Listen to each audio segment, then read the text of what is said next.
Hello friends, आप सभी लोगों का स्वागत है हमारे यूट्यूब चैनल पर। तो आज हम देखेंगे महत्वपूर्ण जीवन परिचय आचार्य रामचंद्र शुक्ल का।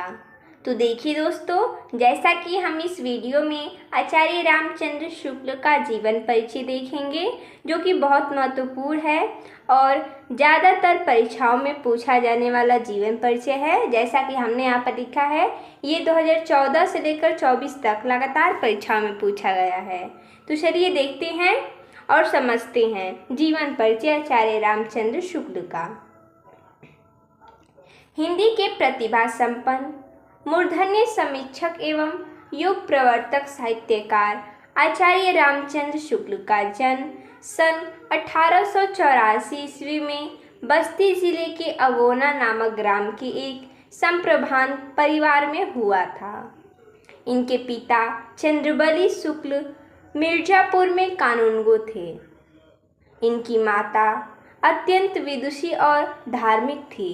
यानी कि आचार्य रामचंद्र शुक्ल का जन्म 1884 ईस्वी में हुआ था। कहाँ पर? तो बस्ती जिले के अगोना नामक ग्राम में। और इनके पिताजी का नाम चंद्रबली शुक्ल था, जो कि मिर्जापुर में कानूनगो थे। और इनकी माता, जो कि अत्यंत बुद्धिमान और धार्मिक महिला थी। आगे पढ़ते हैं। इनकी प्रारंभिक शिक्षा दीक्षा अपने पिता के पास जिले की राठ तहसील में हुई और इन्होंने मिशन स्कूल से 10वीं की परीक्षा उत्तीर्ण की। हमें याद कर रखना है उनका जन्म कब हुआ, कहाँ हुआ, इनकी माता पिता का नाम, इन्होंने शिक्षा कहाँ से ग्रहण की, कौन कौन सी शिक्षा प्राप्त करे।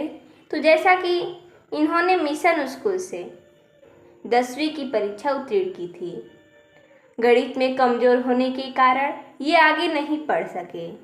इन्होंने FA इंटरमीडिएट की शिक्षा इलाहाबाद से ली थी, किंतु परीक्षा से पूर्व ही विद्यालय छूट गया। इसके पश्चात इन्होंने मिर्जापुर के न्यायालय में नौकरी आरंभ कर दी। यानी कि विद्यालय छूटने के पश्चात ये मिर्जापुर के न्यायालय में ही नौकरी करने लगे। यह नौकरी इनके स्वभाव के अनुकूल नहीं थी, यानी कि उनके स्वभाव के विपरीत थी। अतः ये मिर्जापुर के मिशन स्कूल में चित्रकला के अध्यापक हो गए।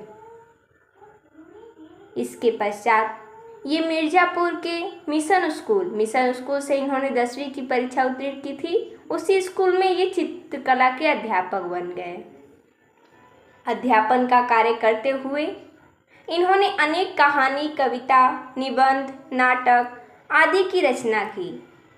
इनकी विद्वता से प्रभावित होकर इन्हें हिंदी शब्द सागर के संपादन कार्य में सहयोग के लिए श्याम सुंदर दास जी द्वारा काशी नागरी प्रचारी सभा में ससम्मान बुलाया गया।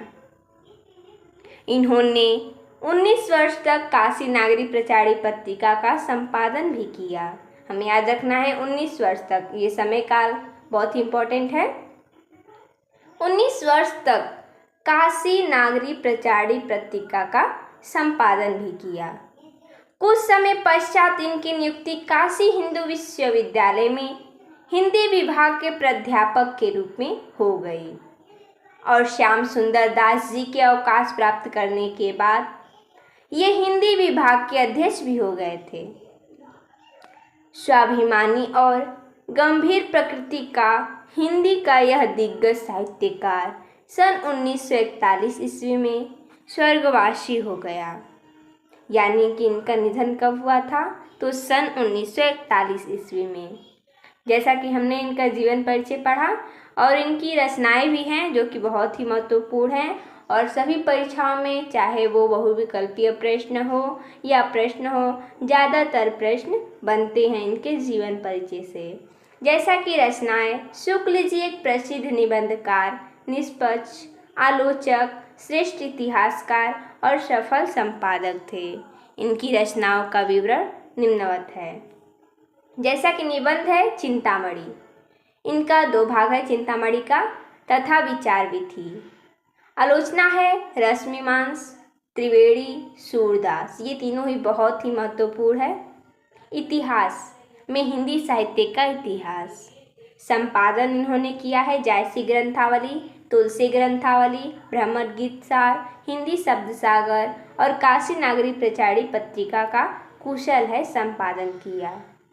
इसके अतिरिक्त शुक्ल जी ने कहानी 11 वर्ष का समय, काव्य रचना, अभिमन्यु वध तथा कुछ अन्य भाषाओं से हिंदी में अनुवाद भी किए, जिनमें मेगस्थनीज का भारतवर्षीय विवरण, आदर्श जीवन, कल्याण का आनंद, विश्व प्रबंध, बुद्ध चरित काव्य आदि प्रमुख है। तो देखिए दोस्तों, जैसा कि हमने इस वीडियो में आचार्य रामचंद्र शुक्ल का जीवन परिचय देखा, तो मिलते हैं तब तक के लिए धन्यवाद दोस्तों।